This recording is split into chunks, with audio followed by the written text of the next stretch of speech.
unit.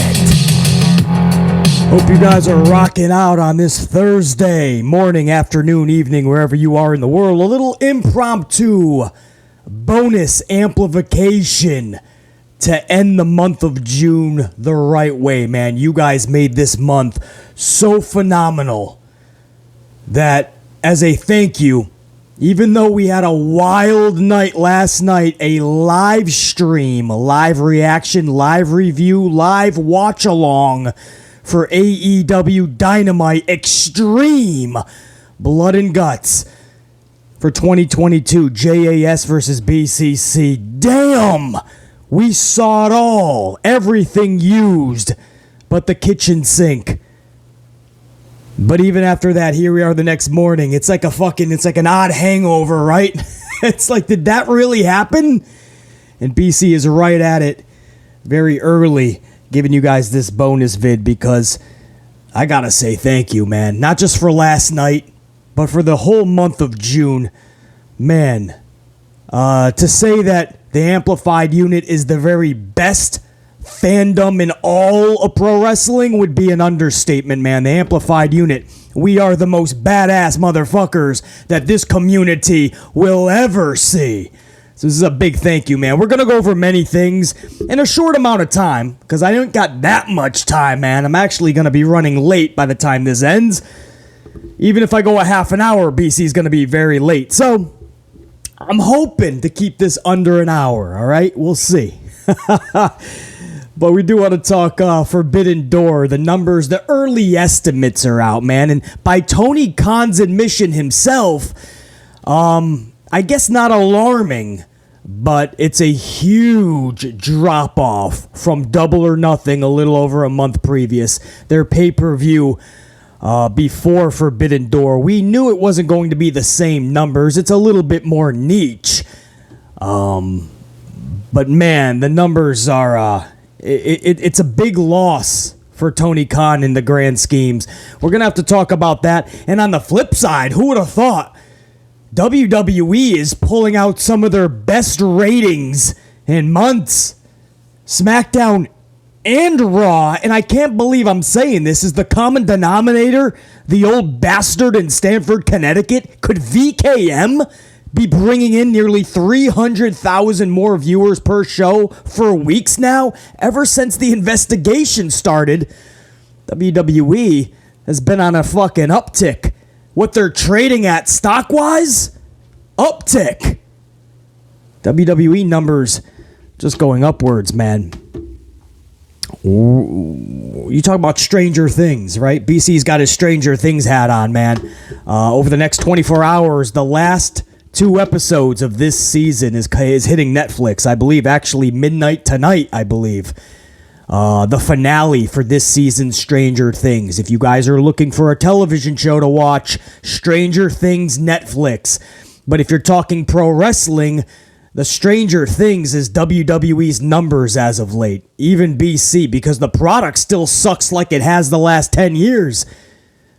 But fans are flocking to WWE television. Stranger Things indeed, bro. We're going to talk all about it.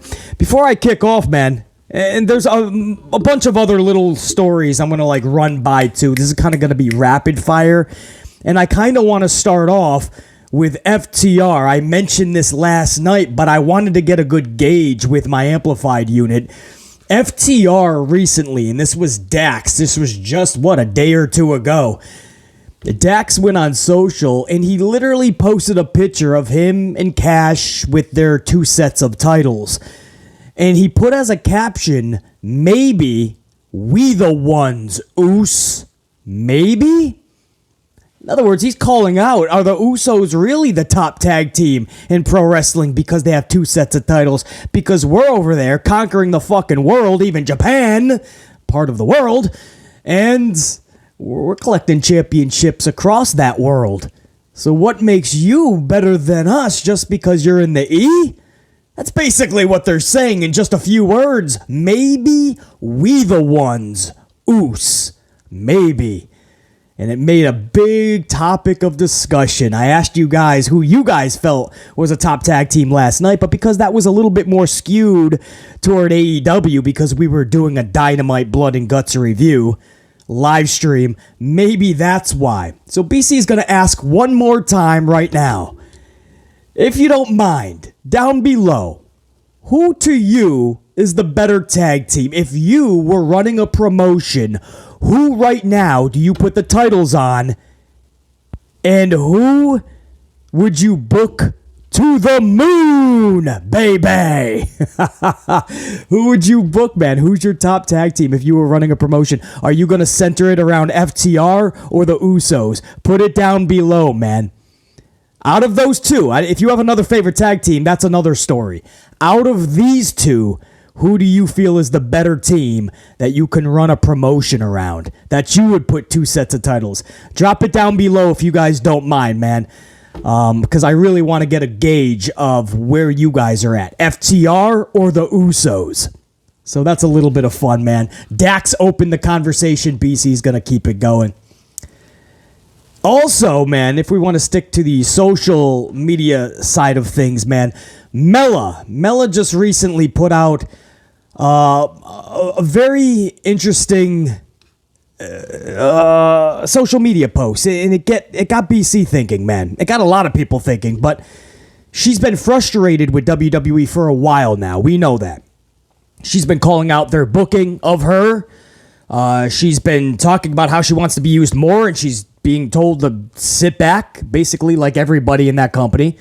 Sit there in the corner. We'll call upon you when we want you. Not when we need you, because this company is so fucking hard-headed, stubborn, egotistical, narcissistic that they don't need any of these people, they feel. But when we want you, we'll call you. So Mella has been one of the vocal ones, and I'm proud of her for that, you know, especially, I mean, wrestlers today, they're too scared to stand up to Vince McMahon, most of them. You know, every once in a while, you see somebody stand up like a Brody Lee or a Miro or FTR. Ali just tried. Sasha Banks, Naomi, you know, you talk about Sasha, Naomi, it's even harder when you're a female trying to stand up to Vince. Because the power that he possesses, and he honestly acts like he's a god backstage. And he wants to put that fear into his wrestlers. So for Mella to stand up like that and keep speaking her mind on social, I love that. And I've been saying for months that Mella has been getting better every week. And with her and Zelina Vega, if you're going to have a tag team division, I bought into that. Of course, Vince found a way to fuck that up pretty quickly, but I bought into that team because I felt Zelina was also just getting better and better by the day. And Mella, obviously, I felt that way for months and months. So it was good to see her finally say, you know what, I do feel I'm getting better. I do feel I'm better than a lot of these individuals. Just give me a fucking story and let me ride. Anyway, she says this recently, man. And I love this. This just shows her frustration even more.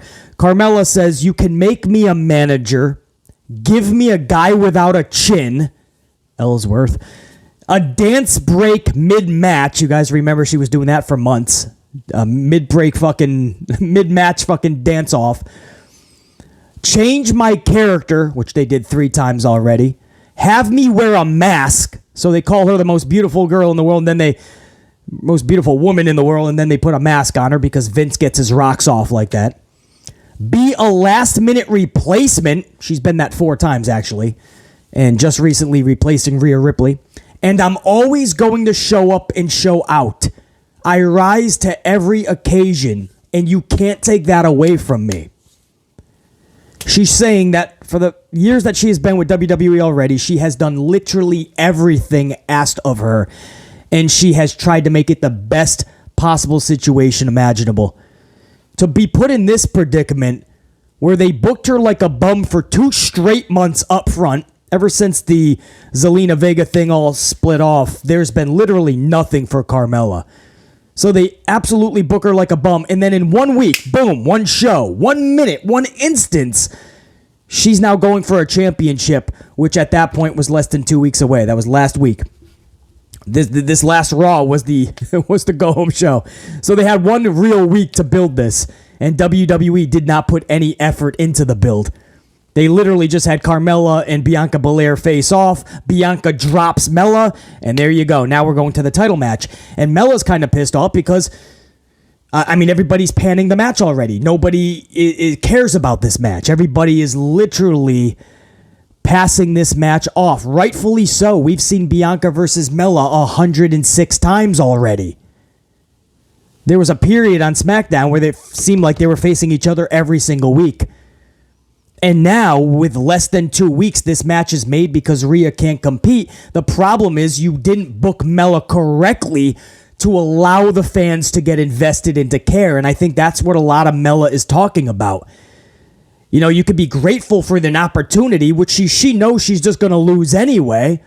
But there's being grateful for an opportunity, and then there's going into a title match, knowing that nobody gives a fuck, and knowing that afterwards you're going to be even more into obscurity, you're going to be even more into irrelevancy, and you're going to be buried even more.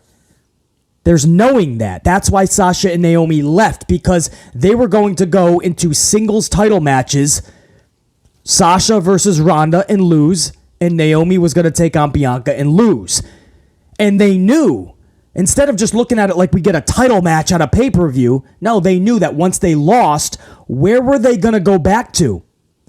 Their irrelevant, non-existent tag division where they were already being booked badly. The only difference now is they had their title shot singly, failed. So now in everybody's subconscious, everybody looks at Sasha and Naomi like they couldn't get the job done. And now they're right back to the non-existent women's tag division. That's why Sasha and Naomi didn't want those title matches. It's not being ungrateful. They see how they were being booked, and they know how they're going to be booked going forward. They stood up for themselves. Mella is almost to that breaking point, man. But she does try. She literally tries. Every chance she gets an opportunity, she tries to knock it out of the park, and I love that. Corey Graves, or boyfriend, fiance, husband, whoever the fuck Corey is, man, whatever title you want to give him, he literally said on one of his little podcasts that he does that after or later that night, when this was recorded a couple of days ago, later that night, they were going to a place, I believe, Pennsylvania maybe? Philadelphia. But they were going to a gym with a ring, and him and Mella were going to try new shit. They were just going to wrestle all night. I mean, that's how much Mella takes this seriously, this match with Bianca Belair, and trying to show us and Vince McMahon that she's better than the normal. But I don't blame fans for not connecting with Mella because Vince never really gave her the chance to. You say, well, BC, she's had title reigns. BC, she's had the spotlight. Well, every time she has, she's knocked it out of the park. She's had bad booking nonstop. She's had no momentum. That's the problem, guys. You'd be right. She's had championships. She's had the spotlight. She's never been given good booking and momentum. And without that, you will 99% of the time, 9 out of 10 times, you will fall on your face. Give your wrestlers a chance. Mella's been showing you she can rock. Give her good booking. This shows you they don't give a shit. They just look at her as a jobber. We need somebody to replace Rhea. It's got to be a quick squash. Just take one of our heels. Well, we got a million of them. Take Mella. Instead of booking Mella like a true threat for a few months up front and then making a storyline for several months more to lead to a pay-per-view. I hope this makes sense, man. But then again, BC's been watching for decades. I know when wrestling is done correctly and when you're doing right by your wrestlers, and I know when wrestling is being done wrong and when you're doing wrong to and for your wrestlers. This is not making Mella look any better. And unless she really... her and Corey Graves are going to try to turn chicken shit into chicken salad. But unless Vince gives them at least 10 minutes, I don't even know if Mella can save this. And what happens to her afterwards. And by the way, guys, speaking on social as well, Dana Brooke released a statement saying why she missed Monday Night Raw is because she was in a car accident. So in all seriousness, we wish her nothing but the best. Much love, man. That's no joke, obviously, and I'm glad that she's okay, and I hope everybody is that was in that accident. Now that we know she's okay, though, we can joke a little bit. And let's be honest, how many people when Raw went off the air honestly went, "Where was Dana? I didn't see Dana." I'm pretty sure most of us did not blink or bat an eyelash that Dana Brooke was not on the show. In fact, if there is any dings and dangs and bumps and bruises from the car accident, we urge Dana Brooke to take as much time off as needed. We just have one request. Make sure that 24/7 title stays with you, and you can recuperate for months if you need to. We totally understand. Take all the time you need, Dana. Just make sure that title is with you, because that is not needed back. Also, guys, if I could stick with the ladies for a second before I get into the numbers and Monday Night Raw and their astonishing numbers somehow in Forbidden Door and how it fared up against Double or Nothing 2022. Before I get into that, man, Valerie Loureda, a high prospect in the MMA world, has signed with WWE. She's a badass, certified badass, high hopes for a continuing future in MMA, but Vince McMahon was able to swoop her. So Valerie Loureda joins WWE as a new signee, and this is great, man. I can already see it now. Vince is going to team her up with Shayna Baszler, and Natty's going to be booted out of the Fruit Roll-Up Queens. That's their tag team, because they always get Fruit Roll-Upped in 2 minutes. They always lose their match within 2 minutes, and it's usually full of roll-ups, right? That's a Shayna Baszler, former MMA fighter. That's how Vince looks at her. So let's bring in Valerie Loureda, and she can take Natty's spot, and they'll be the Fruit Roll-Up Queens. Sounds good. We're going to teach Valerie how to get rolled up in her 90-second matches. I don't know where people think this is going to go. Shayna Baszler wasn't given a fucking ounce, a shred of respect in this organization. I remember she had one dominant Elimination Chamber match. You guys remember Shayna Baszler just dominated that son of a bitch? And that was it. If you put together a highlight reel for Shayna Baszler, that's going to be pretty much it. Everything else in her highlight reel is her getting rolled up in 90 seconds. Losing in 90 seconds via the almightiest of Fruit Roll-Ups. So forgive us if we're not too excited that Valerie Loureda from MMA is coming to WWE, because we've already seen Vince McMahon and how he can screw up Ronda Rousey. Rousey just opened up recently and said the original plan, and we already knew this, but she's given even more details. The original plan was absolutely for her to come back as a heel and be a bitch, because in her words, I work better as a bitch. It's just my natural go-to. That's basically her safety net. I'm just going to be the bitch that I am. But Vince, upon the initial applause, I mean, fans always applaud when you come back usually, and then we settle back in.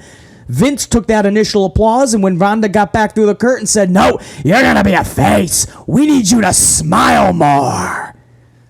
Vince literally said, this was Ronda saying, that Vince told her, less with being the bitch, smile more. They want to see you smile. Nobody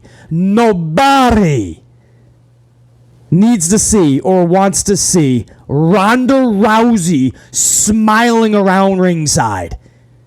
The whole point of Ronda is a legit certified ass kicker. A human ass kicker. A machine. A badass son of a bitch. If I can tap into my inner Stone Cold, that was the whole point of Ronda. A badass, a beast, a machine. And you turned her into a smiling fucking puppet on your strings. So I guess the writing was on the wall for Shayna Baszler. Anyway, Valerie Loureda, and everybody's talking about it. Yeah, this is going to be done very perfectly, pristinely by VKM, I assure you. Moving on, Forbidden Door, guys. Tony Khan just a couple of days ago announced upfront numbers, kind of. From what he says, we can pretty much gauge. Tony Khan says this about Forbidden Door. "Thank you to everyone, especially wrestling fans around the world, who made last Sunday's Forbidden Door event a hit. So Tony's kind of putting a little spin on this. He says with the upper part of $1 million in ticket sales and $5 million on pay-per-view. So if you want to crack the numbers, guys, which BC does, we're going to tap into our Steiner math here. What that means, and these are rough estimates. This is going to change. And again, we don't exactly know the pay-per-view buy rate for everybody. I think it's $50 for most, but can't you get it in some countries? It's like $35 or even I don't even know. But usually what we do here and what Tony Khan does for estimates up front is the $50 buy rate, which is for most people, most countries. So he's taking the $1 million in ticket sales. Now, if you go up against Double or Nothing's ticket sales, they actually pulled in 1.15, right? $1,150,000.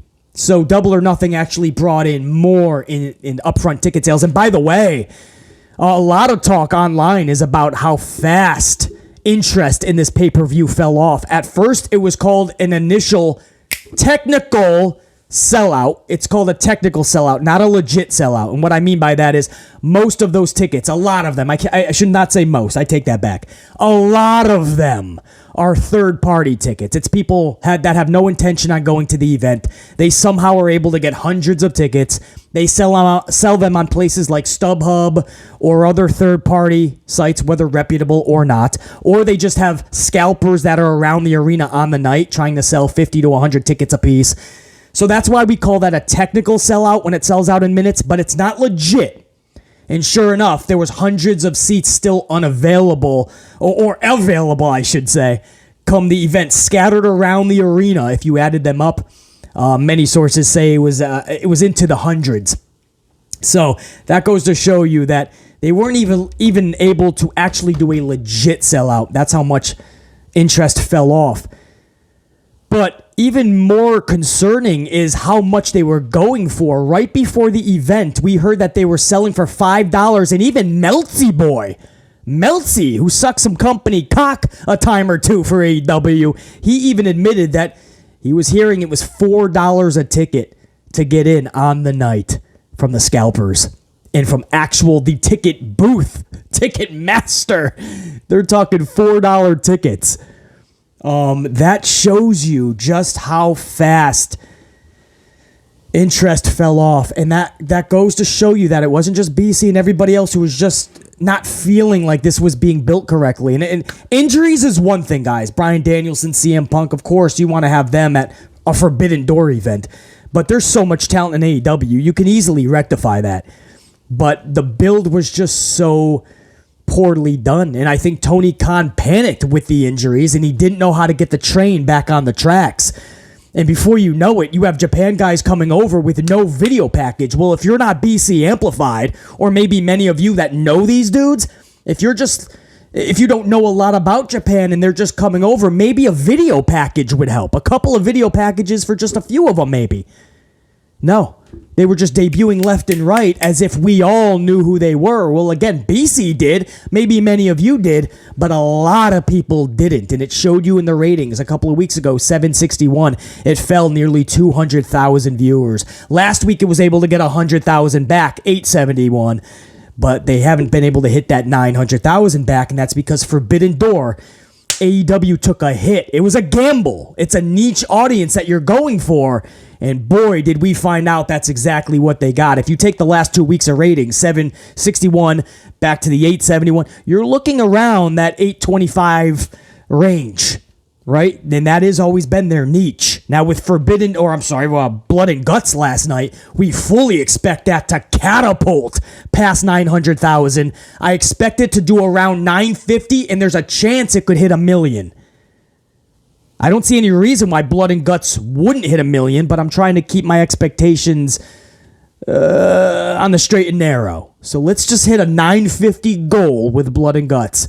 They dedicated the whole second hour to that match. I think this is going to be a huge rebound. It's back to normalcy. Casual fans can come back now. People that didn't know a lot about Japan and just got confused and turned away, they can come back, and we can now get back into business as usual, start building up storylines for an actual pay-per-view that we can all be interested in. I think last night was a step back in the right direction. But for Forbidden Door, the numbers showed you in the ratings that interest was not there. Now, the ticket sales for Forbidden Door and what they dropped to at $4, that tells you, man, the interest dropped off there in Chicago as well. Now, let's get back to the main point. So $1 million in ticket sales, but Double or Nothing pulled in nearly $200,000 more, right? But 1.115. So it was just over that. So Double or Nothing pulled in more revenue from ticket sales. Now you go over to the pay-per-view buys.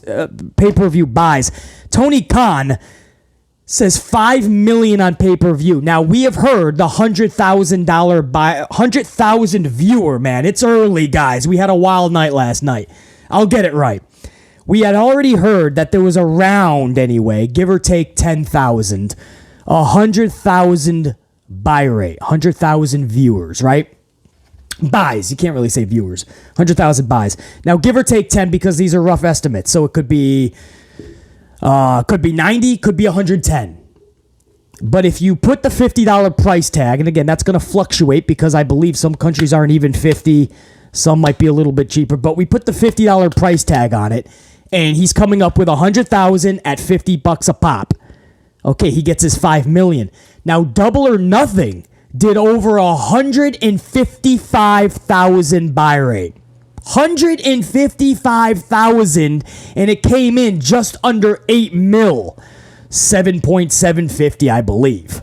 Okay, so if you add that with the nearly $200,000 in ticket sales that Double or Nothing produced, you're looking at a few $1 million that Tony Khan has dropped off from Double or Nothing. Because that 5 on pay-per-view buys with the $1 million in ticket sales for Forbidden Door equals $6 million if you tap into your Steiner math. But Double or Nothing brought in nearly $8 million with the buy. And on top of that, if you bring in the extra amount in ticket sales, that would equal 8. So that's a couple million. I said a few. It's a couple $1 million of a hit.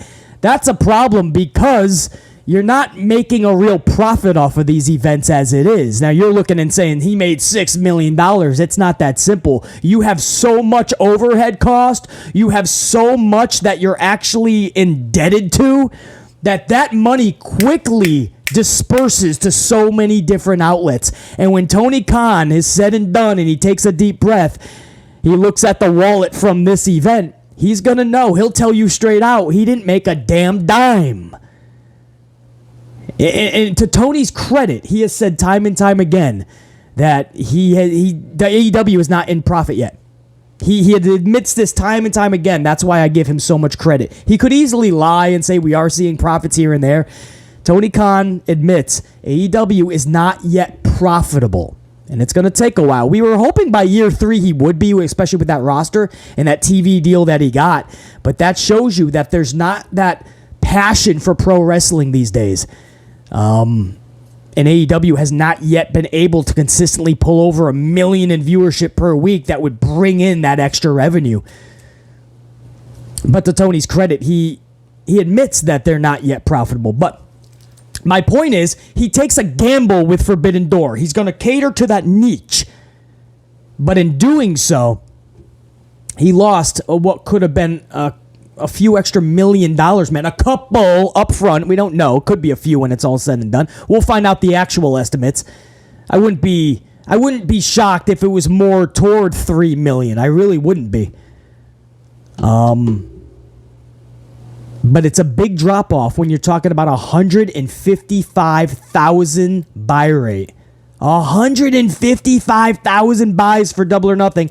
And then you're talking about maybe you hit 100,000 for Forbidden Door. Maybe. Again, that's the upfront numbers. This could easily be 90,000. We don't know yet.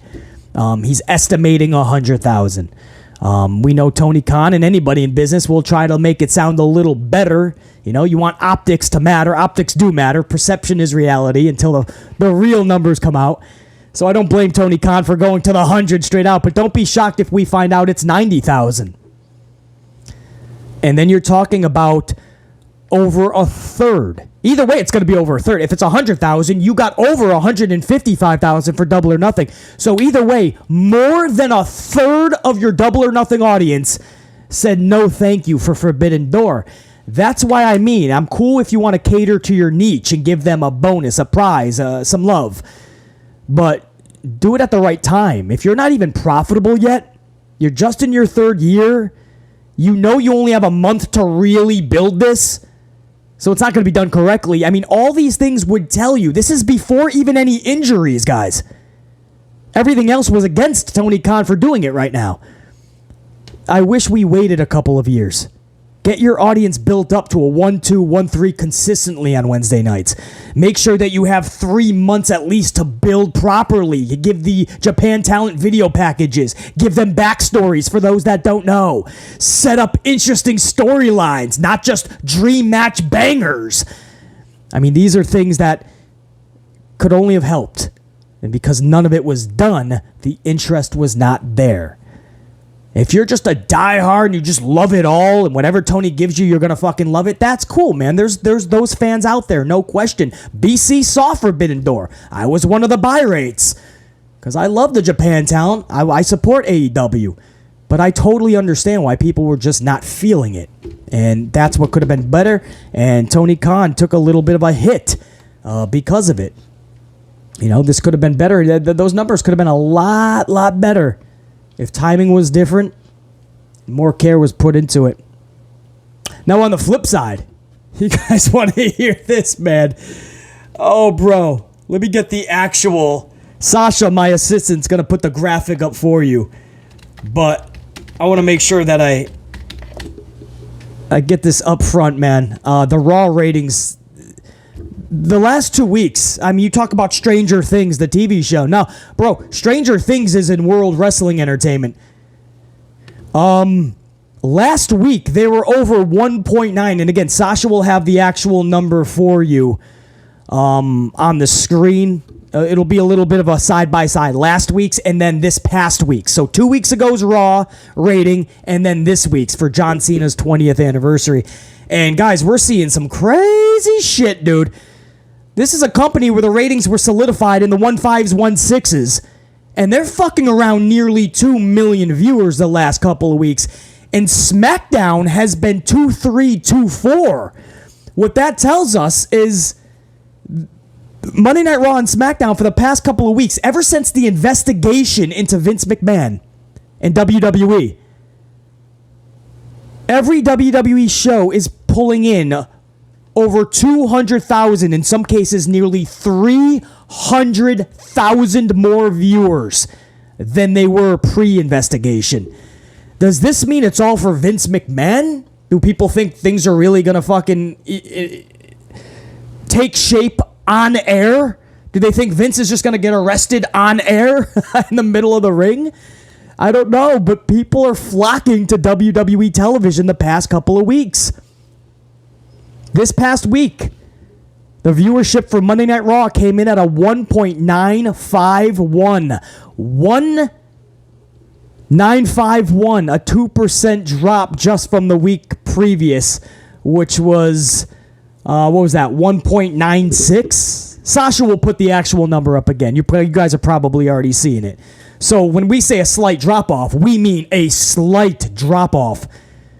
They stayed consistent near 2 million the past 2 Monday Night Raws, man.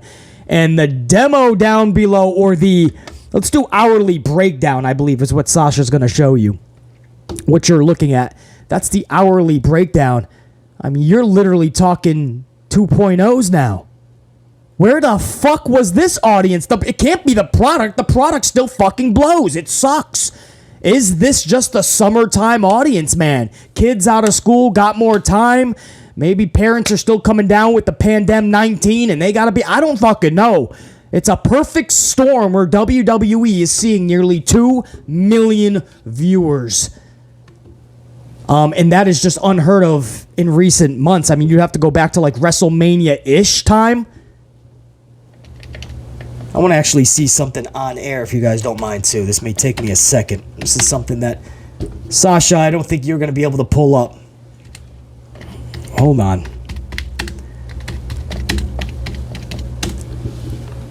So I want to go back to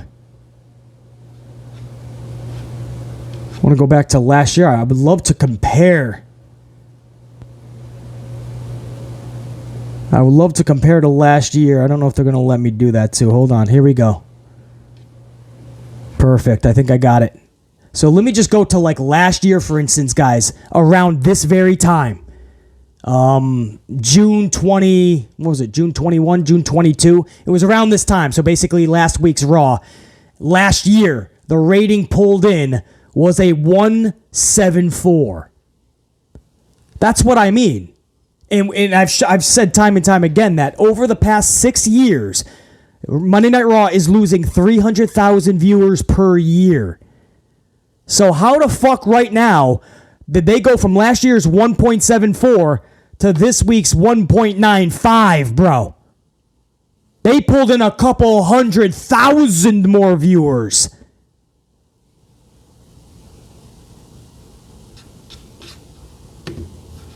That's telling. I don't know, man. This investigation into Vince McMahon ignited a whole fucking a few extra 100,000 people, and they started tuning in. But Monday Night Raw, usually we're talking about how they're just fucking folding. They're cascading to fucking ashes every week.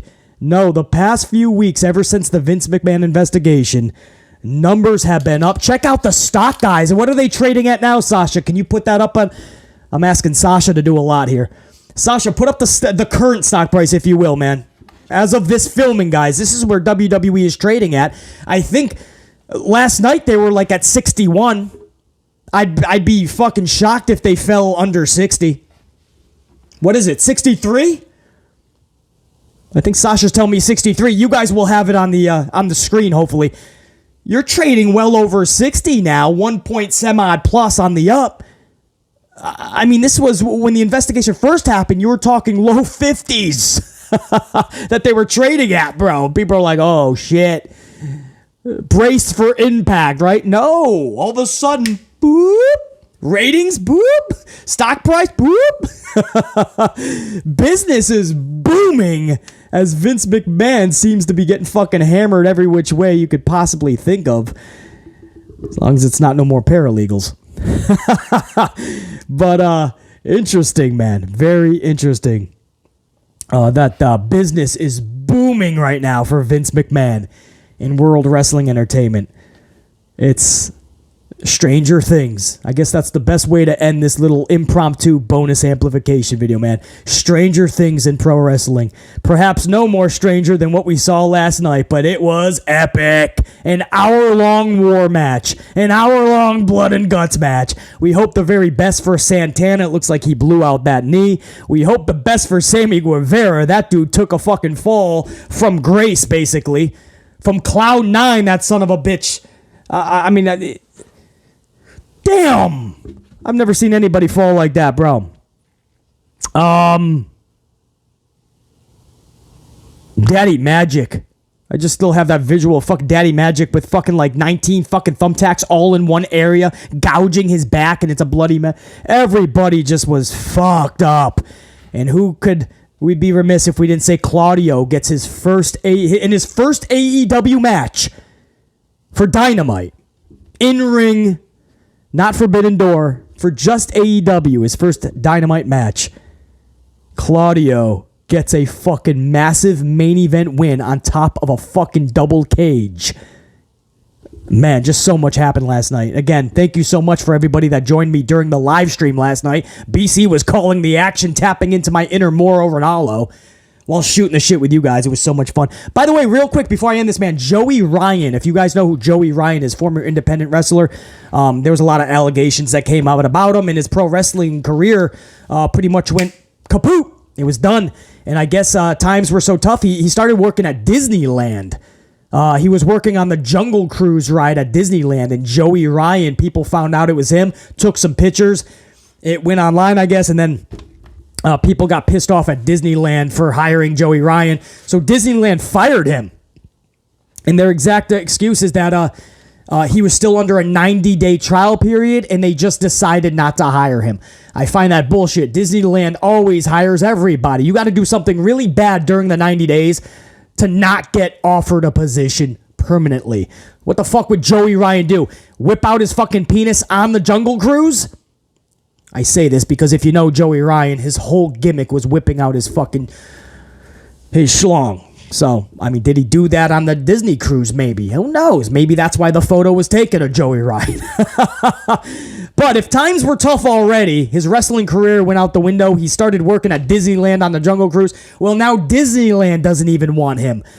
I just hope, and I mean this sincerely, man. I hope like the local supermarket will hire him or some shit. That's not even being sarcastic, you know? I mean, that's the only thing he can... Sometimes you gotta suck up your pride. Start stocking the shelves.